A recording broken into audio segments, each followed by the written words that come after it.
अस्सलाम वालेकुम, आप देख रहे हैं पाकिस्तान टुनाइट। मैं हूं सैयद समर अब्बास। साबिक चीफ जज गिलगित बल्तिस्तान राना शमीम साहब के बयान हल्फी के मामले ने एक नया मोड़ लिया है और बड़ा इंटरेस्टिंग मोड़ लिया है। आज एक स्टोरी आई है एक्सप्रेस ट्रिब्यून में लंदन से, जिसमें यह बताया गया, ये इंकशाफ किया गया है कि राना शमीम साहब का जो बयान हल्फी था वो नोटराइज हुआ हसन नवाज साहब के दफ्तर में, जहाँ मियाँ नवाज शरीफ साहब अपनी पोलिटिकल मीटिंग्स वगैरह करते हैं।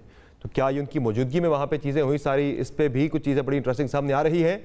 और जो मीडिया को लीक किया गया, चूँकि राना शमीम साहब तो अदालत में ये कह चुके हैं कि उनका बयान हल्फी जो है उन्होंने सर बमोहर रखा हुआ था एक लॉकर के अंदर, तो फिर ये आउट, इसका मतलब है क्या कोई शरीफ ख़ानदान की तरफ से किया गया मीडिया में। और ये तमाम मौजूद हम आपके प्राइम में डिस्कस करेंगे और इसके क्या इंप्लीकेशन मजीद होंगी। क्या एक्सपोज हो गया शरीफ ख़ानदान फिर से अदलिया को, इदारों को असरअंदाज करने के हवाले से जो इल्ज़ामात उन पर लगते हैं। फवाद चौधरी साहब वज़ीर इत्तलात ने आज ये कहा है कि ये सिसिलियन माफिया है, इनकी हिस्ट्री मौजूद है, कभी अदालतों में हमले करने, कभी अदालतों को, कभी इदारों को प्रेशराइज करना, असरअंदाज होना उन पर। ये गेम अब किस तरफ जाएगी।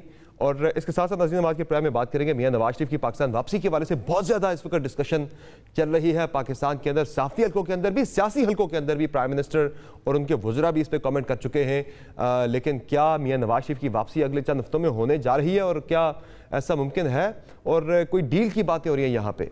खुद नून लीग के लोग भी जो है वो ऑफ द रिकॉर्ड बताते हैं कि कोई डील वगैरह कोई होने जा रही है हमारी। इस पर वज़ीर दाखिला शेख रशीद साहब ने कहा है कि जो इदारे हैं वो कोई 20 दिनों का प्लान नहीं बनाते, वो 20 साल के प्लान बनाए बैठे हैं। तो क्या ये मामला है, वो किस इदारे की तरफ बात करें जिसने पाकिस्तान के अंदर कोई 20 साल प्लान बना रखा है, और ये क्या ये पॉलिटिकल सेटअप के हवाले से है, ये भी आज के प्रोग्राम में हम डिस्कस करेंगे। जरदारी साहब इस्लामाबाद पहुंच चुके हैं, जो खैमे लगाने की उन्होंने बात की थी, उन्होंने इस्लामाबाद में खैमा जन आज से वो हो गए हैं। क्या करेंगे इस्लामाबाद में आने वाले दिन बड़े इंटरेस्टिंग हो गए पाकिस्तानी सियासत के हवाले से। लेकिन सबसे पहले हम बढ़ते हैं जो स्टोरी है राना शमीम साहब के बयान हल्फी से मुतल्लिक, और हमें ज्वाइन कर रहे हैं प्रोग्राम के शुरू में अहमद हसन राना साहब, जो कि फर्जंद हैं साबिक चीफ जज गिलगित बल्तिस्तान राना शमीम साहब के। बहुत शुक्रिया अहमद हसन साहब, आपने प्रोग्राम में ज्वाइन किया। ज़रा बताइएगा कि ये जो आज स्टोरी आई है एक्सप्रेस ट्रिब्यून के अंदर, ये तो बड़ा क्लियरली बता रही है कि उनके पास एविडेंस मौजूद है कि जिसमें जो सोलिसिटर थे चार्ल्स गुथराय वो मौजूद थे इस नोटराइजेशन के वक़्त, इस एफिडेविट की मियाँ साहब के ऑफिस में, हसन नवाज साहब का जो ऑफिस है मार्बल आर्च, उसमें मौजूद थे। तो मियाँ साहब की मौजूदगी में सारा कुछ हुआ। सबसे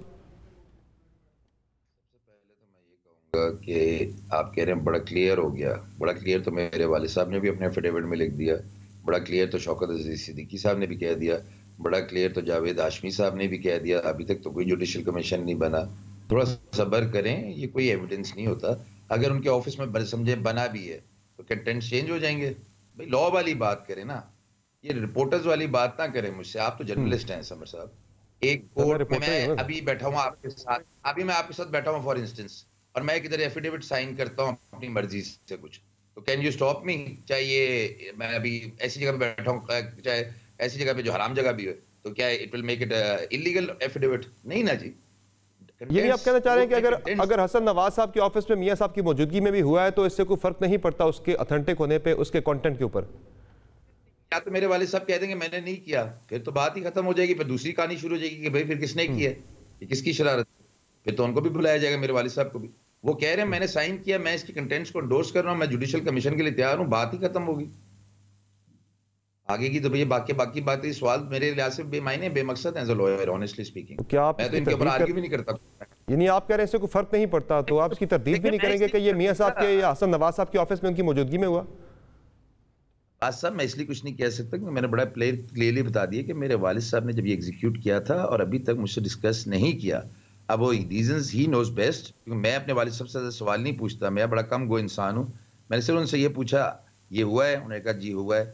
मैंने कहा जी क्यों किया आपने, रिश्वत क्यों किया? उन्होंने कहा जी आप इसको छोड़ें, आर यू विथ मी? मैंने कहा बाप तो एक ही मिलता है भाई, बीवियां तो 4 मिल जाती हैं, बाप तो एक ही मिलता है। तो मैंने कहा उनके साथ तो खड़ा होना पड़ेगा भाई, नो चॉइस, अदर चॉइस।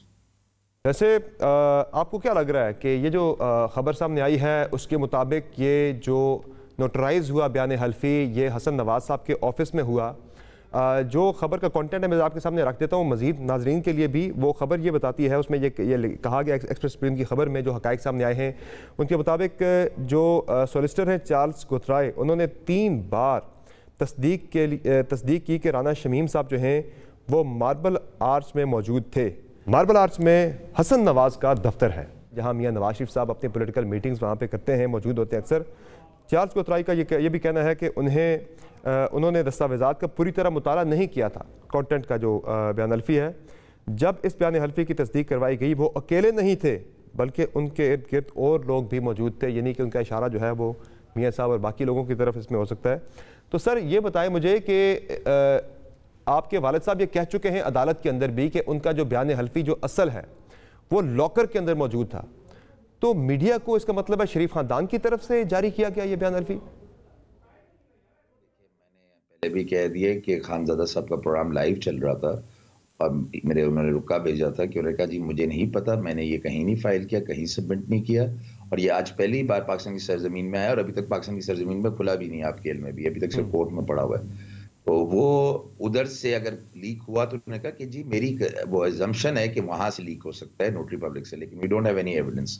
लेकिन मैं इससे ज्यादा इंपॉर्टेंट बात करना चाहता हूँ जो आप अपने इंट्रो में कर रहे थे कि ये इतनी तेजी क्यों आई हुई है। तेजी इसलिए आई हुई है, सबकी हालत बुरी होगी, क्योंकि अगर ये इंक्वायरी बैठ गई तो पंडोरा बॉक्स खुलेगा, तो एक नाम नहीं सामने आएगा। आपके समझते हैं जो 20 साल की प्लानिंग कौन करता है? एस्टेब्लिशमेंट करती है। सर कौन करेगा? मैं उस पे आएंगे। फिलहाल जरा बयान हल्फी के बारे में चंद अहम सवालात हैं मेरे जहन में, जो टीवी देख रहे हैं हमारे नाज़रीन, उनके जहनों में भी सवालात हैं, मैं चाहता हूं उनके जवाब जरा आपकी तरफ से पहले आ जाए, इस पे भी बात करेंगे। सर सिर्फ ये बता दें कि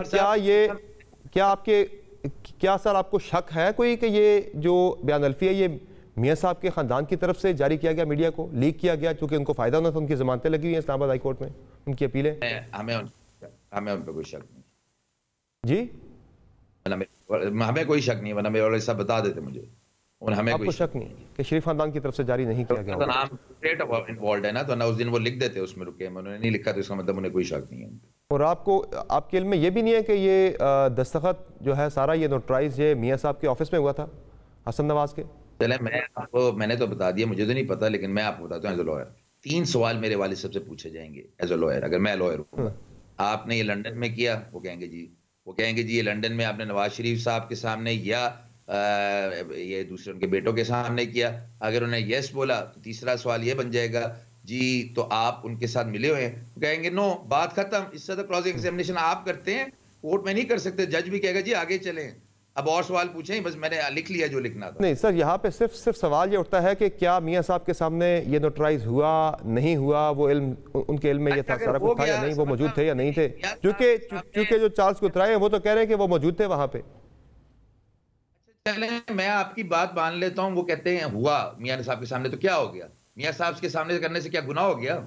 क्योंकि इस्तेमाल उन लोगों ने किया ना, इस्तेमाल उनके सामने सर इस्तेमाल उन्होंने किया ना अपना इसमें अदालत से रिलीफ हासिल करने के लिए, फायदा उठाने के लिए, सियासी फायदा उठाने के लिए सारे मामले में। आप तो हाइप क्रिएट करते, अगर उन्होंने रिलीफ लेना होता तो 3 साल पहले इलेक्शन के हाइप हमने नहीं क्रिएट की हुई सर, हाइप हमने नहीं क्रिएट की हुई। ये तो एक बड़ा इंपॉर्टेंट मामला है, पूरी जुडिशरी को एक इंस्टीट्यूशन को कंट्रोवर्शियल किया गया है सारे मामले के अंदर, तो ये कोई आम मामला नहीं है सर। मेरा आपसे एक सवाल है, यही जुडिशरी तब कंट्रोवर्शियल नहीं हुई थी जब जुल्फिकार अली भुट्टो साहब का डिसीजन आया था?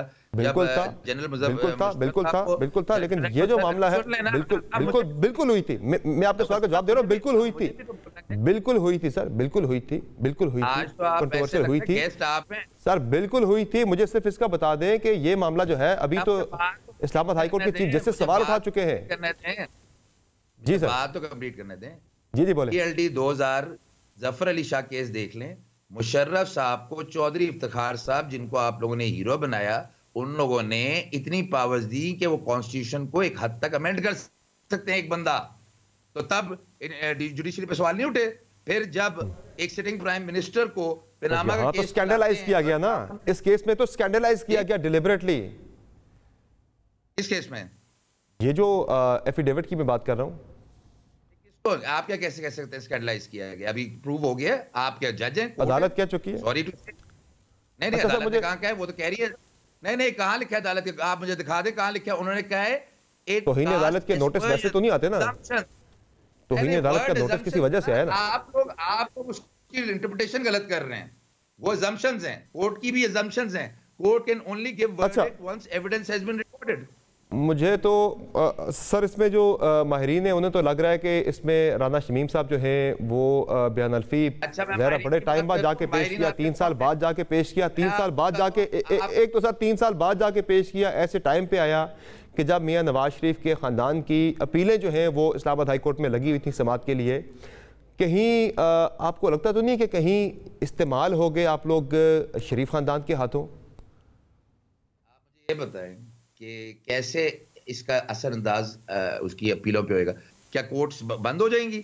क्योंकि जब किसी जज के नाम आ जाए या किसी कोई कह दे कि भाई मुझे आपने ना मेरा केस ना सुने, तो वो जज नहीं सुन, उसको केस सुनना भी नहीं चाहिए। अगर आप कह दें, लेकिन सर मुझे ये बता दें, सर मुझे फाइनली ये बता दें, चूंकि इसमें सारा जो तौहीन अदालत का नोटिस है वो आपके वालिद साहब को जारी हुआ है, शरीफ खानदान को नहीं हुआ। फ़ायदा सारा उन्हें सारे मामले का आपके वालिद साहब को कोई फ़ायदा नहीं होना। अभी उनका नाम ECL पे भी डालने की दरखास्त है। ये मुझे ये बता दें, आपको लग नहीं रहा, ये कहीं शुबा नहीं हो रहा कि आप लोग कहीं इस्तेमाल हो गए उनके हाथों? नहीं जी, क्या मेरे वालिद साहब बच्चे, वो रिटायर्ड जज हैं भाईजान, अभी वाइस चांसलर है, सिटिंग वाइस चांसलर। आपके समझ वो प्रेसिडेंट बनने की ऑफर भी थी ना वहां से कोई? तो प्रेसिडेंट तो वैसे भी बन सकते हैं। मैं इलेक्शन जीत जाऊंगा तो मैं प्रेसिडेंट बना दूंगा इंशाल्लाह। अब बोलें। आप अपनी जमात से जो आप जमात बना रहे हैं? जी, मैं फॉलोअर नहीं हूँ किसी का। तो पाकिस्तान में भी ऐसा है नहीं कि जिसको मैं फॉलो करूँ। अल्लाह का शुक्र है, अपनी पार्टी खुद बनाऊंगा, अपने पाँव पे खड़ा होऊंगा और वो नाम बनाऊंगा कि तब आप ये नहीं बोलेंगे देखें जी वो राना मोहम्मद शमीम साहब का बेटा जा रहा है। आप ये बोलेंगे देखें जी जस्टिस राना मोहम्मद शमीम साहब जो अहमद साहब के वाले साहब है वो जा रहे हैं, इंशाल्लाह वो दिन भी आएगा, वो प्रेसिडेंट होंगे। वो मैं रहूंगा। अब तो मैं जरूर बनाऊंगा। अब तो मैं लोगों से अपनी पार्टी से कहूंगा भाईजान चाहे एक दिन के लिए बना दें, एटलीस्ट इन दुनिया को बता दूं कि उनमें पूरी पोटेंशियल थी प्रेसिडेंट बनने की। क्या उसके लिए मुझे अपनी प्राइम मिनिस्टरशिप क्यों ना छोड़नी पड़े? ये भी मैं देता हूं कि मेरे वालिद साहब की अगर कहता है पार्टी का मेंबर के बजाय अपना प्राइम मिनिस्टरशिप छोड़े, तो मेरा वालिद साहब अगर प्रेसिडेंट बन रहेंगे तो उनके लिए मेरी बहुत शुक्रिया अहमद हसन राना साहब, आपने हमें ज्वाइन किया। नाज़रीन आपने सुनी गुफ्तगू, वो कह रहे हैं मेरे इल्म में नहीं है, मैं वालिद साहब से सवाल नहीं पूछता कि जो नोटराइज हुआ उनका बयान हल्फी वो मियाँ साहब के सामने हुआ नहीं हुआ, वो कह रहे हैं अगर हुआ भी है तो इससे कोई इतना ज़्यादा फर्क नहीं पड़ता। गुफ्तगू आगे बढ़ाते हैं। हमें प्रोग्राम में ज्वाइन किया इस्लामाबाद स्टूडियो में जनाब सेनेटर अफनानुल्लाह खान साहब ने, मुस्लिम लीग नवाज से इनका ताल्लुक, हमें प्रोग्राम में ज्वाइन कर रहे हैं। सेनेटर ओन अब्बास साहब पाकिस्तान तहरीक इंसाफ से वज़ीर आज़म के मामले खसूसी हैं और हमें ज्वाइन कर रही हैं सना भुट्टा साहिबा, सीनियर रैंकर पर्सन है, तजज़ियाकार हैं। सना पहले आपकी तरफ आता हूँ। जो एक माहौल बनाया गया नून लीग की तरफ से भरपूर तरीके से कि देखें जी ये तो बयान हल्फी आ गया, साबिक चीफ जज गिलगित बल्तिस्तान का जो सज़ाएँ थी वो गलत दी गई, अपीलों पर असरअंदाज हुए उस वक़्त के चीफ जस्टिस, ये पूरा एक माहौल बना। आज की जो स्टोरी है ये एक्सप्रेस ट्रिब्यून के अंदर के ये सारा मियाँ साहब के ऑफिस में हुआ, उनकी मौजूदगी में सारा कुछ हुआ।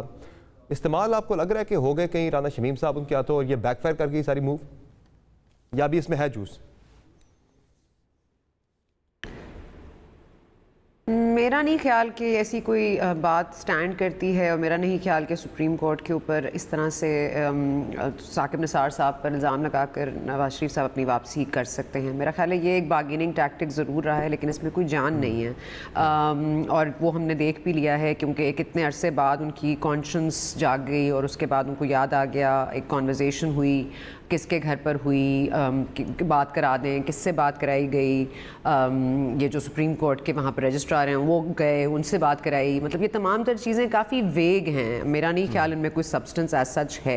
हाँ मतलब एक अचंभे की बात है, आपने एक मतलब आपने storm in a tea cup raise करना था, वो आपने कर दिया। मतलब ये इस तरह की टैक्टिक्स तो आई थिंक सियासत में होते रहते हैं, लेकिन आई डोंट थिंक ऐसे कोई स्टैंडिंग इसकी होगी। हाँ मतलब आप सवाल रेस कर रहे हैं, आप सुप्रीम कोर्ट को एक कंट्रोवर्शियल बनाना चाह रहे हैं, आप एक साबिक चीफ जस्टिस के ऊपर बात करें, लेकिन इसके लिए तो साबिक चीफ जस्टिस आपको भी खुद ही कोर्ट आना पड़ेगा। अब इस्लामाबाद हाई कोर्ट ने इसका नोटिस लिया हुआ है, अब आप देख लें कि क्या होता है। अब ये आते हैं, पेश होते हैं, नहीं होते।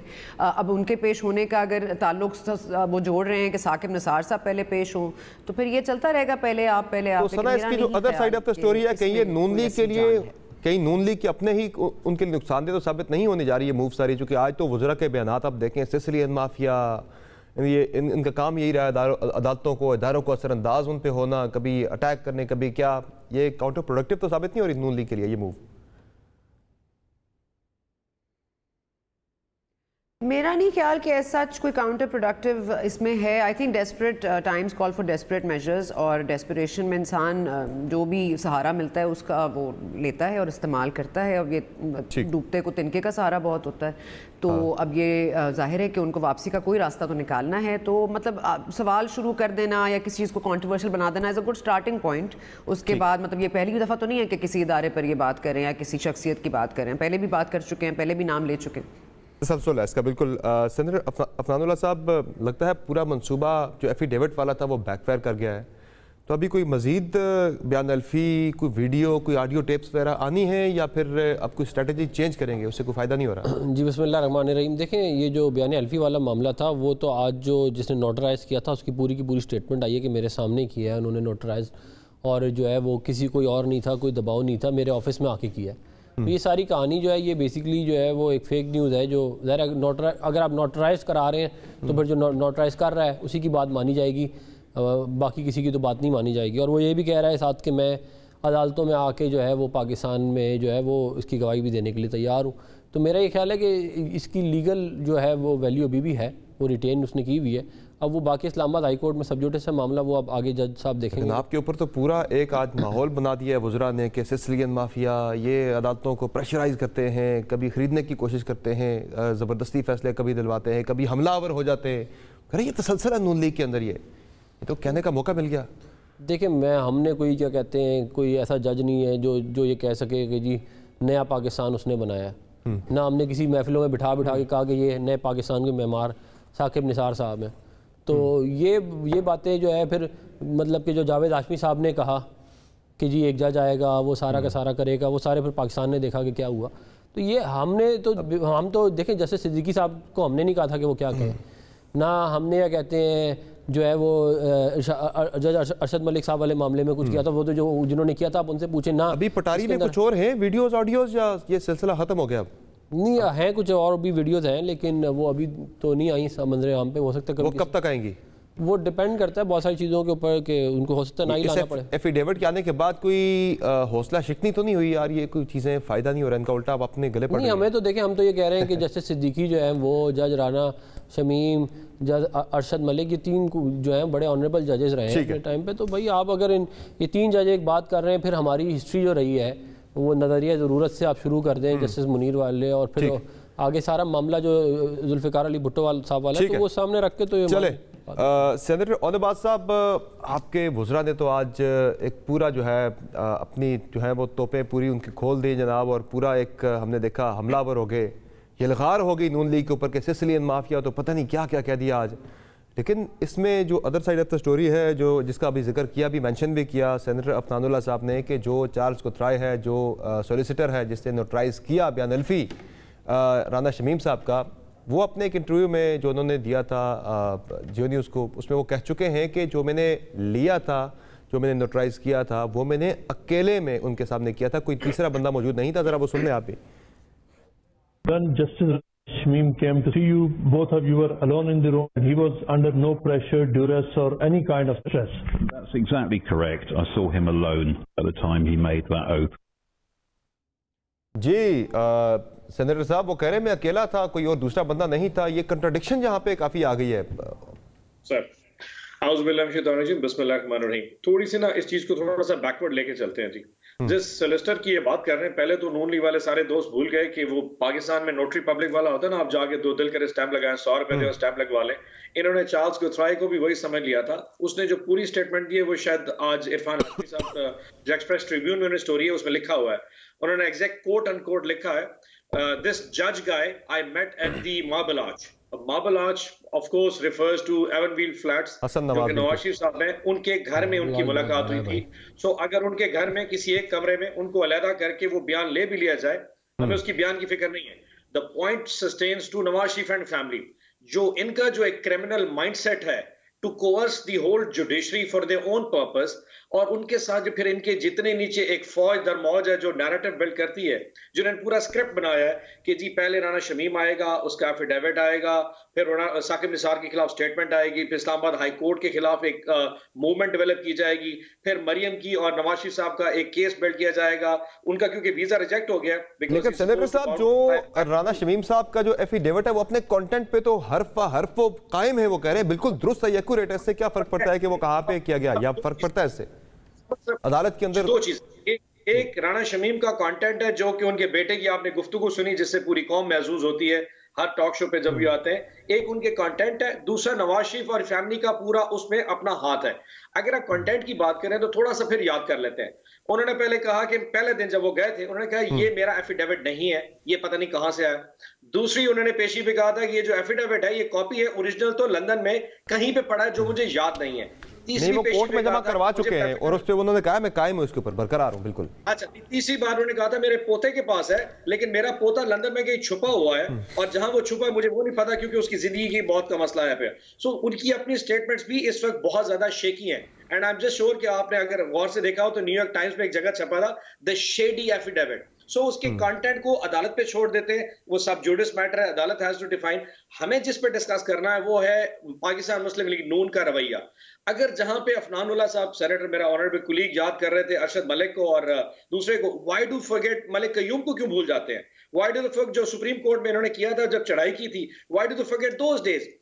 टोटल इनकी 40 साल की हिस्ट्री में देख लें, जो जज इनके साथ चलते हैं आइदर उसको प्रेसिडेंट बना देते हैं या होदों पे आते हैं या सेनेटर्स बना देते हैं, और जो जुडिशरी में इनके साथ नहीं चलता उनकी ऐसी ऐसी चीजें निकाल के ले आते हैं। यकीन करें हर वो जज जो इनके साथ कंप्लाई नहीं करता, समर साहब आपने खुद कहा, they can go to any length so far to damage their reputation with whatever means they got. ये जो वीडियो वाली बात आप कर रहे थे, या ये तो just small part of it. यकीन जानिए एक शरीफ आदमी, मजीद वीडियोस हैं जज,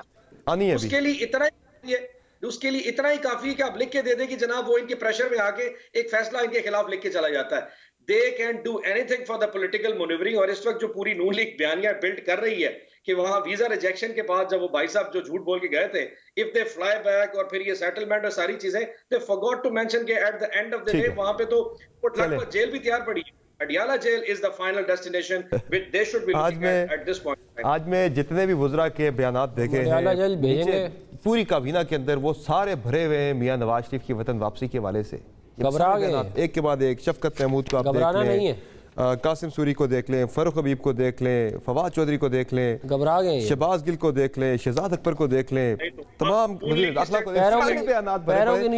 जरा एक ब्रेक के बाद आऊंगा, जरा मुझे एक मुख्तर ब्रेक लेनी है, ब्रेक लेते हैं, ब्रेक से वापस आएंगे, जरा इस पे भी बात करेंगे कि मियां नवाज शरीफ की वापसी जो है क्या इसका कोई डील के साथ ताल्लुक है, जो कुछ नून लीग के लोग ऑफ कैमरा डिस्कशन में कहते हैं कि हमारे मामला सेट हो गए, मियां साहब आ रहे हैं वापस, उनके केसेस भी खत्म हो रहे हैं, वो वज़ीर आज़म भी बनेंगे, ये क्या माजरा है? बातों की ब्रेक पर हमारे साथ रहेगा।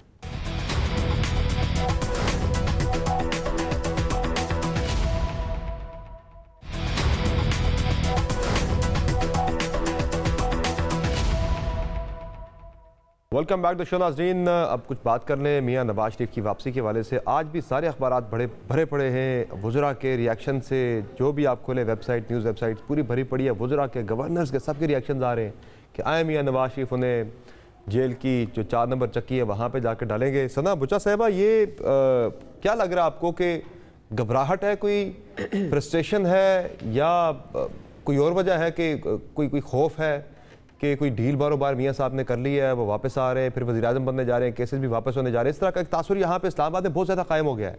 आपको क्या लग रहा है, क्या इन्फॉर्मेशन है, क्या होने जा रहा है? देखिए, तासुर तो ठीक है और बात भी ठीक है, क्योंकि इस वक्त सिर्फ मईशत का बेड़ा का नहीं गर्क हुआ, आपकी फ़ॉरेन पॉलिसी एक बहुत ही नाजुक मोड़ पर है। आप अफ़गानिस्तान के साथ आपके मामले एक टेम्प्रेरी सीज़ फायर के स्टेज पर हैं, आप चीन के साथ आगे नहीं बढ़ पा रहे हैं, आप अमेरिका के साथ लड़ाई कर रहे हैं, आप तमाम तरह अपने दरवाजे बंद करे जा रहे हैं। IMF को आपने मिनी बजट प्रॉमिस कर दिया, आवाम को आप देना और गुर्बत दे नहीं सकते, उनकी ज़िंदगियाँ अब वैसे भी अजीरन कर दी हैं। लेकिन दूसरी बात यह है कि देखिए, जहाँ तक पाकिस्तान तहरीक इंसाफ है तो सियासत में सबसे पहले तो घबराना नहीं है, लेकिन साथ साथ नून लीग को भी कहिए कि उनको डराना नहीं है, क्योंकि नून लीग डरा रही है। और ये बात बिल्कुल सच है कि नून लीग से बातचीत हो रही है और ये हम अरसे से सुन रहे हैं। और देखिए, जब आपके पास कोई सबूत होता है अपनी बेगुनाही का, तो और आपको पता होता है कि आप बेगुनाह हैं किसी भी मामले पर, तो आप फुल फ्लेज एक केस बनाते हैं। आपके पास जो भी एविडेंस मौजूद होती है, ऑडियो या वीडियो की शक्ल में, एफिडेविट या केस की शक्ल में, आप उन चीज़ों को सामने लेकर आते हैं और फिर आप ये केस लड़ते हैं। ये बिट्स एंड पीसेस में पहले फेज़ में एक वीडियो आती है, सेकंड फेज़ में एक ऑडियो आती है, फिर थर्ड फेज़ में एक एफिडेविट आता है, फिर फोर्थ फेज़ में ज़ाहिर है दिस आर बार्गेनिंग टैक्टिक्स। तो ये तो बात बहुत ये आम हो गई है। लेकिन देखिए, अब मतलब हमारे इदारे भी ज़ाहिर है दीवार से तो लग गए हैं, अब हम किधर जाएँ इसके आगे? कर्जे लेकर हम तनख्वाहें दे रहे हैं, की बात कर रहे हैं ना, वो मैं आपको सुना देता हूं। साहब, वो शेख रशीद साहब तो कह रहे हैं कि इदारे 20 साल प्लान बनाते हैं, 20 दिन का प्लान नहीं बनता। शेख रशीद साहब वो जरा सुन ले बयान उनका, वो कोई 20 साल प्लान की बात करें किसी इदारे की तरफ से, जरा सुन ले जी।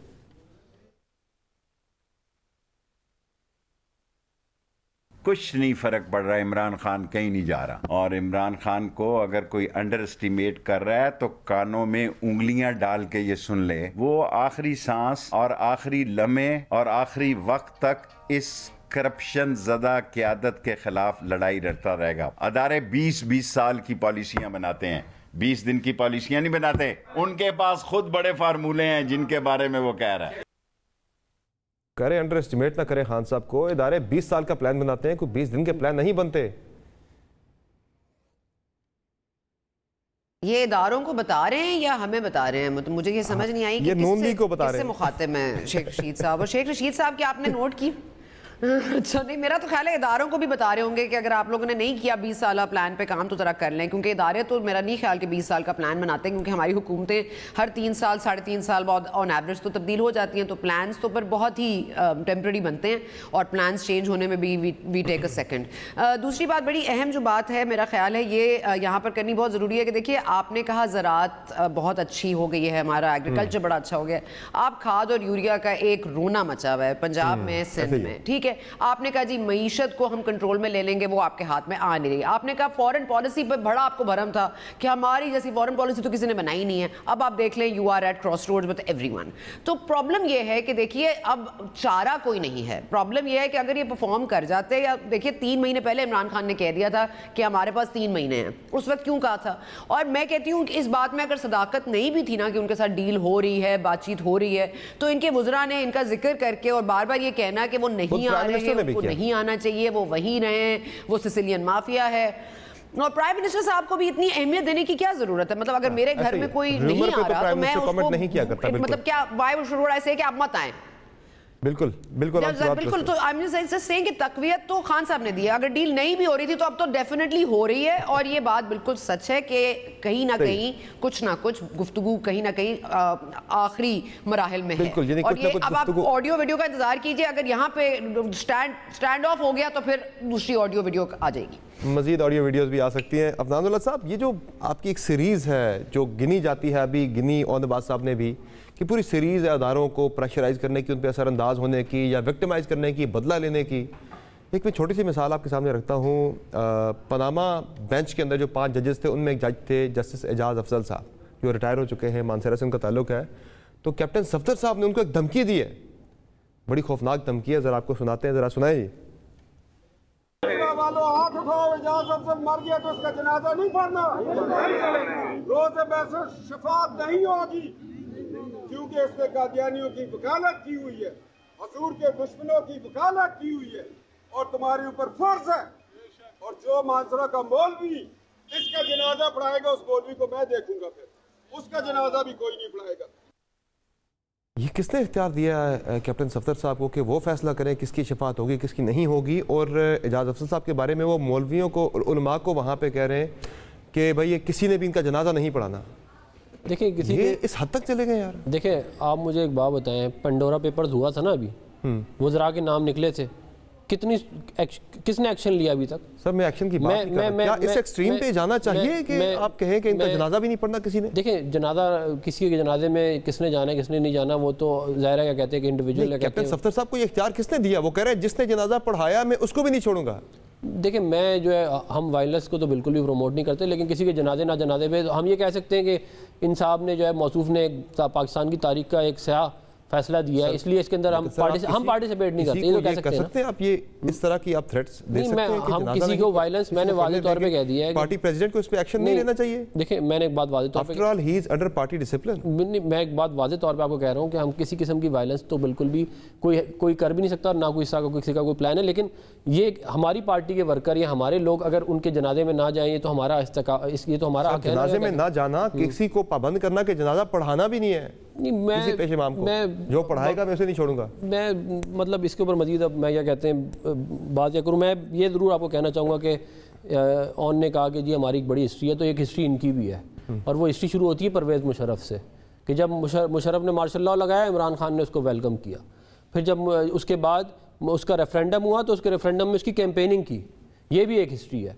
फिर उसके बाद जब उसने वज़ीर आज़म नहीं बनाया तो उसके खिलाफ हो गए, और उसके जब खिलाफ हुए तो कहते रहे कि नवाज शरीफ ईमानदार है। एक मिनट बात सुने, नवाज शरीफ ईमानदार है, इसके खिलाफ कैसे झूठे बने हुए, ये इमरान खान साहब के वर्ड हैं। एक मिनट सर, जो मेरे सवाल पे क्या पार्टी प्रेसिडेंट को इस मामले की कोई तहकीकात करके एक्शन नहीं लेना चाहिए कैप्टन सफ्दर साहब वाले मामले पे? कैप्टन सफ्दर साहब ने कोई वायलेंस की बात तो नहीं की ना, क्या कहते हैं जनाजा ना पढ़ने पे लोगों को देखिए हमारे किसी ने अगर जनाजा पढ़ा तो मैं छोड़ूंगा नहीं। देखिए हम वो जो है, अगर हमारे पार्टी वर्कर्स और हमारे लोग फैसला करें कि उन्होंने नहीं जाना तो इसमें कोई बुराई नहीं है।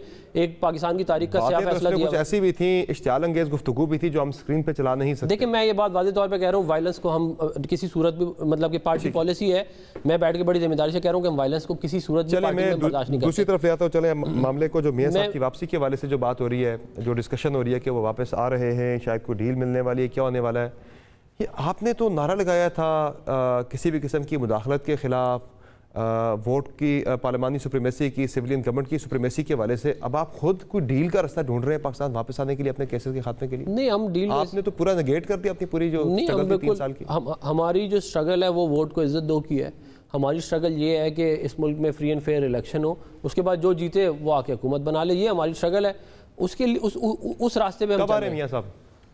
इंशाल्लाह ये कहते हैं जनवरी फरवरी में, इंशाल्लाह अल्लाह ताला क्या कहते हैं बेहतर करे, जल्द आएंगे इंशाल्लाह। तो करने क्या जा रहे हैं? वो जो याद सादिक कह रहे हैं कि बड़ा सियासी धमाका होने वाला है, वो क्या करने क्या लगे? वो खुद अगर आ जाएंगे तो वही बहुत बड़ा सियासी धमाका है। अगर वो आ गए, अभी वो पहुंचे नहीं है, और हुकूमत जो है वो थरथरा लरज रही है। अच्छा। सारे घबरा गए हैं, मतलब इस हद तक घबरा गए हैं कि मतलब के तर्जुमानों की एक के बाद दूसरे की मीटिंग बुलाई जा रही है, बाकी मुल्क के सारे मसले हल हो चुके हैं। अच्छा। अभी सिर्फ फोकस ये है कि नवाज शरीफ वापस आ रहा है। बात ये है कि इतनी ज़्यादा अगर इनकी टांगें कांप रही हैं तो ये फिर हमें पहले कहते थे वापस नहीं आ रहे, अब वापस आ रहे तो इन्हें मुसीबत पड़ गई।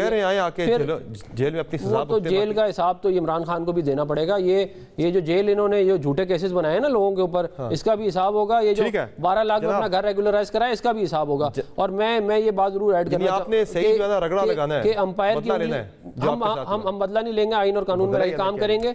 नहीं, आप 12 लाख रुपए में अपना कैसे, आपने कराची में लोगों के घर गिरा दिए, आपने पाकिस्तान में और लोगों के घर गिरा दिए, 2-2, 3-3 मरले के, अपना 100 रुपए मरला देके घर जो है वो रेगुलराइज करा लिया। ये कौन सी तरीका है कहते? ये फिर मुझे बताएं, ड्रग से थी, तजावुजात पे, सरकारी जमीन पे, या किसी की चाइना कटिंग किसी पार्क की जमीन पे बने हुए थे, ये अपना घर था, बिल्डिंग पे, उन चीजों पे रेगुलराइज किया गया है। जमीन के ऊपर मैं कल को जाके सरकार की जमीन के ऊपर, जमीन अपनी थी उनकी, नहीं वो आप कब्जा उनका था, ठीक है ना। आप उस जमीन के ऊपर, वो रावल डैम घर के डिजाइन पे इशू था, रावल डैम की एक्सटेंशन थी, वो डैम वो उधर अगर सैलाब आ जाए तो उसका हिस्सा था, क्या कहते हैं, इन्होंने वहां पे घर बना दिया। औरबाज साहब, ये क्यों इतनी ज्यादा घबराहट है, क्यों इतना ज्यादा हम देख रहे हैं फ्रस्ट्रेशन है? वुज़रा के जो बयानात हैं, वो तो जो अफनानुल्लाह साहब बात कर रहे हैं कि यहाँ जो है ना वो लर्ज रहे हैं आप लोग, हुकूमत लर्ज गई है मियाँ साहब की वापसी की, सिर्फ अफवाहों से ही ऐलान करें, वो जब होगा तब क्या होगा? समर भाई, उस आपके सवाल के जाने से पहले मैं थोड़ा सा क्लियर कर दूं। ये जो कोहेजन की एक माइंडसेट है ना, मॉब मेंटालिटी का, ये नून लीग में ना सरायत कर चुका है। आज से कोई हफ्ता 10 दिन पहले मैं एक असिस्टेंट कमिश्नर साहिब आए, न्यूली शायद होंगी, शायद 43rd या 44th कॉमन की होंगी। मैं उसका इंटरव्यू सुन रहा था, क्रिश्चियन थी, तो वो बेचारी कह रही थी कि जी मैं एक दिन अपने किसी अपने जूनियर को डांटा, तो उसने बाहर जाके उन्हें कहा कि ये तो मेरी ब्लेसिंग जो है ना लॉ की ना 1 मिनट की मार है। अभी जो सियालकोट में हुआ था, हुआ क्या था, कुछ 100-50 लोग इकट्ठे हुए, उन्होंने एक थोड़ी सी इंसाइटमेंट क्रिएट की और उसके बाद जो वक़्त हुआ पूरे पाकिस्तान में शर्मिंदगी हुई। कैप्टन सफदर इनका वर्कर नहीं है, वो इनकी जो सीनियर नायब सदर है जो कि नवाज शरीफ साहब की बेटी है उसका खामद है, और उसका माइंडसेट चेक करें, एक लीडरशिप लेवल का माइंडसेट कि वो कह रहा है कि इसका जनाजा पड़ा गया तो मैं देखूंगा क्या होता है। उसने कादियानियों का शायद कोई वकील, ये इंसाइटमेंट है, ये जो मॉब मेंटेलिटी का माइंडसेट एक लीडरशिप लेवल से नीचे की तरफ ट्रेवल करता है। आप खुद सोचिए कि नून लीग का मोरल और एथिकल वैल्यूज क्या रह चुकी हैं। मैं I am not talking about Rana Sanaullah और जो फैसलाबाद में वो करता रहा है, वो एक अलग चीज है। इनके माइंड ने पूरी सोसाइटी को रेडिकलाइज कर दिया, और अब की बात नहीं है, ये 1990 का आप इनका बिहेवियर देखिए। ठीक है, अब जरा बुजरा का बता दें ये घबराहट क्यों है, आपको थोड़ा क्लियर करना चाहिए। देखिए, जब भी कभी कोई एडमिनिस्ट्रेशन की बात होगी, जब इदारों की बात होगी, ये take the very right of the path, ये बिल्कुल एक्सट्रीम राइट पे चले जाएंगे। जुडिशरी की बात होगी, राइट पे चले जाएंगे। रेडिकलाइजेशन में they played the worst of the role in Pakistan, जिसका ये लेके जाना चाहते हैं। अब आज ये मिनिस्टर वाली बात, ये पूरी देखे ना एक स्क्रिप्ट बनाते हैं। अयाज सादिक साहब गए लंदन में मिलने के लिए और उनको 15 मिनट मुलाकात हुई, 5 मिनट मुलाकात हुई, धक्के खाते रहे, हमें नहीं पता। वापस आके तकरीर करते हैं जी मेरे चेहरा देखिए, ये मुस्कुरा नहीं रहा, यहां से आप अमन कीजिए, देखिए इंशाल्लाह कुछ अच्छी खबरें आने वाली हैं। ये एक उनका मिनिस्टर, उनका जो है ना सीनियर लीडर कह रहा। उसके बाद एक मुस्कुराहट से आपके वुज़रा के चेहरों पे घबराहट अया हो गई है। खान साहब जो हैं वो भी कमेंट कर रहे हैं सारे मामले पे, हालांकि प्राइम मिनिस्टर किसी रूमर पे कमेंट तो नहीं किया करते सर। मैं पॉइंट सुने ना, एक उनका लीडर आगे कहता है अच्छी खबरें आने वाली हैं, उसके बाद एक सहाफी ट्वीट करता है जिस स्क्रिप्ट मुकम्मल हो चुका है। तो आप क्या समझते हैं, इनके बाद हमें उनको बताना नहीं चाहिए कि हजूर आप सारा स्क्रिप्ट मुकम्मल कर लीजिए, उसमें एंड पे सिर्फ अडियाला जेल को ऐड कर दीजिए, बाकी सारा स्क्रिप्ट ठीक है, बट अडियाला जेल भेजेंगे, कोकेन भी नहीं देंगे। तो हमारा घबराना कहते हैं, I am sorry sir, but the point remains कि आप फैक्ट्स को नहीं कर सकते कि आप एक यहां से भगौड़े थे, you run away from Pakistan, आपकी सजा थी, आपने बीमारी का ड्रामा किया, नाउ ये आपका वीजा कैंसिल हो गया, अब आपका पासपोर्ट भी कैंसिल है, वीजा भी कैंसिल है, इमिग्रेशन ट्रिब्यूनल में आपका केस चल रहा है, 10 दिन बाद उसका फैसला आना है, next flight you have to come back to Pakistan. वो फिर डील नहीं होगी। मैं सिर्फ ये कह रहा हूँ, नहीं तो सर अगर आना है वहां से जेल में जाना है तो इस पे फिर क्यों इतना ज्यादा मैं देख रहा हूँ इस्तराब आपकी काबीना के अंदर, वुज़रा के अंदर, हुकूमती कैंप में क्यों इतना इस्तराब है? आप समझते हैं इनको ये याद कराना ये हमारी कोई परेशानी है? इसमें परेशानी क्या? It's a fact which has to be told। देखिए गवर्नमेंट या ऑपोजिशन क्या करती है, वो अपने अपने बयान के फैक्ट्स देती है। इन्होंने कहा जी सेटलमेंट हो गया, हमने कहा सेटलमेंट नहीं है, जेल जा रहे हैं, इसमें कौन सी टेंशन है? आप कहते हैं जी सारा खामोश हो जाते, कोई बयान न दे, फेयर एनफ। फिर गवर्नमेंट किस चीज की, हमारा पॉइंट ऑफ व्यू देने का हमारा तो मकसद हो सकता है। इमरान खान साहब का जो बयान है वो बड़ा मानी हेज है, वो कहते हैं अगर मियां साहब वापस आ जाते हैं, उनके केसेस खत्म हो जाते हैं, वो चौथी मतलब प्राइम मिनिस्टर बन जाते हैं, फिर जेलें खोल के सारे मुजरिमों को रिहा कर देना चाहिए। वो इस तरह की बातें कर रहे हैं। मैं कर्ज करूं जी, आपने मुझसे पूछा, साहब कह रहे हैं कि एनआरओ ना देंगे ना लेने देंगे, किससे नहीं लेने देंगे एनआरओ?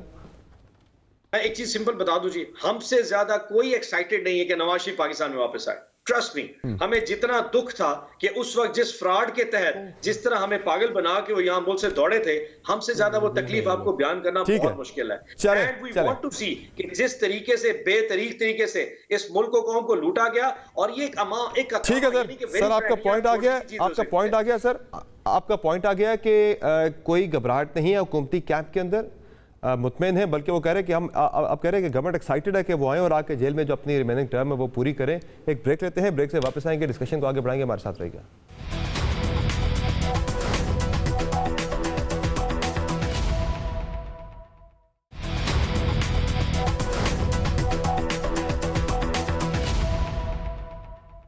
Welcome back to शोदाजीन।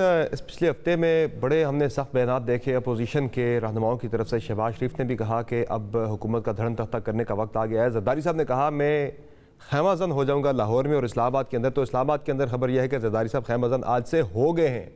कल लाड़काना में जलसा है, लेकिन जरदारी साहब इस्लामाबाद के अंदर खैमाजन हैं। तो इस पर वज़ीर दाखिला ने उन्हें कुछ जवाब दिया है कि आपके साथ क्या होने वाला है। ज़रा ये सुने जवाब पहले वज़ीर दाखिला का, फिर इस पर ज़रा मज़ीद कमेंट लेते हैं। आसिफ जरदारी साहब ने कहा मैं लाहौर में टेंट लगाने लगा हूं। आसिफ जरदारी साहब, आपके और मेरे टेंट के उखड़ने का टाइम आ गया है, आपने क्या टेंट लगाना है? शहबाज शरीफ साहब ने कहा कि जी जनाब हमारा हाथ होगा और इनके गिरबान होंगे। शक्ल देखें आप अपनी। दुनिया में जितनी बड़ी करप्शन के प्रूव आपके खिलाफ हैं, दुनिया में किसी शख्स के खिलाफ नहीं है। ये आप जैसे चोर हमारे गिरेबानों पे हाथ नहीं डाल सकते हुजूर। डरे उस वक्त से ये ना हो कि एक ऐसा वक्त आए कि आप पे टोकरा दे दिया जाए। लोगों में नफरत है।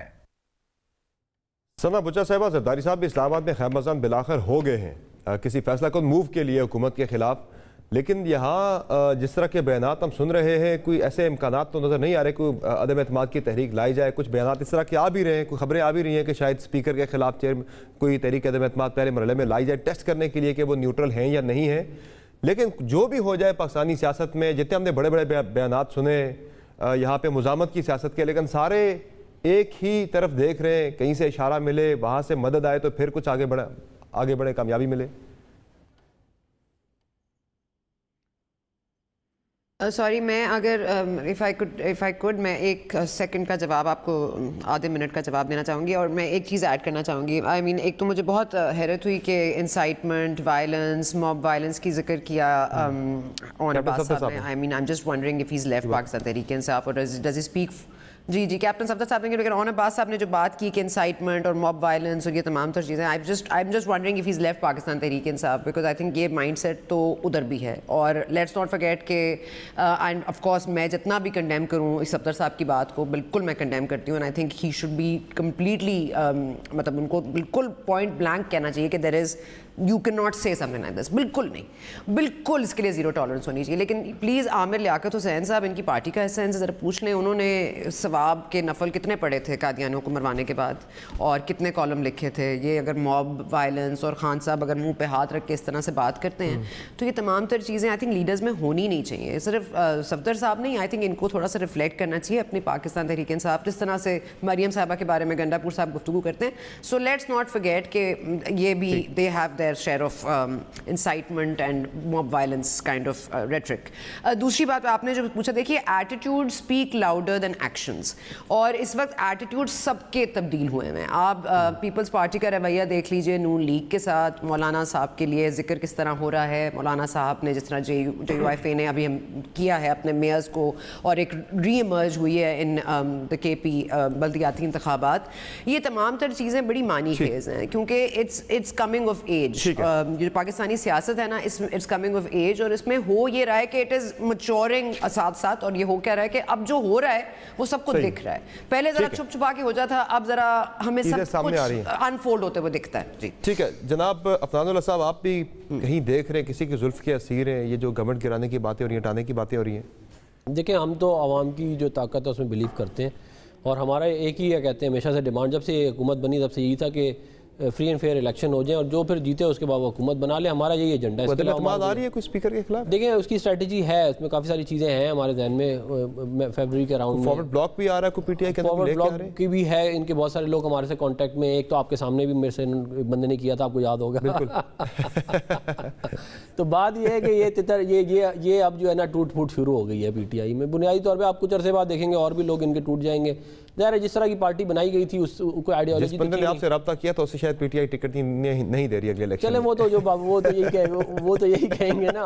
लेकिन वो सीट भी फिर नहीं निकलेगी। टिकट नहीं देंगे तो सीट भी नहीं निकलेगी। ये भी मैं आपको दिला रहा हूं। और बात साहब फाइनली ज़रा कॉन्फिडेंस तो अभी भी हम वज़रा के बयानात में देख रहे हैं कि कुछ भी नहीं होने वाला। इमरान खान को कोई कुछ नहीं उनका बिगाड़ सकता, लेकिन जिस तरह के हालात देख रहे हैं, महंगाई के बाकी इशूज़ हैं, उसके साथ मिलकर अगर ये अपोजिशन भी कोई फैसला खुद अगर मूव करती है तो शायद अब वो एक सफ़े की जो आपका कॉन्फिडेंस था वो भी अब नहीं रहा, एक सफ़े वाला जो मामला था।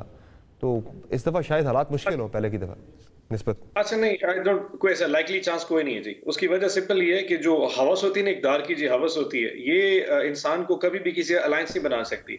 और अल्हम्दुलिल्लाह इस दोनों में पीपल्स पार्टी और नून लीग जो है ना वो हम पल्ला है।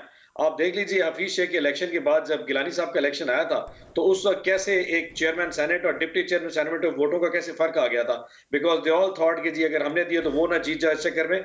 ये तो आए लास्ट मिनट में एक दूसरे को डिच करके जा सकते हैं। और दूसरी बात है कि मेंटालिटी का भी फर्क है। नून लीग और पीपल्स पार्टी, अभी पीपल्स पार्टी इस वक्त क्या कर रही है, वो अपने ग्राउंड्स बनाने के लिए पंजाब में जहां पे एक इलेक्शन में 15-15, 20-20, 25 करोड़ रुपए की वोट परचेज करती है ताकि वो अपने आप को एक अच्छे ब्रांड के तौर पर एस्टैब्लिश करे ताकि 23 में लोग उसको भी एक एलिजिबल पार्टनर के तौर पे देखना शुरू करें।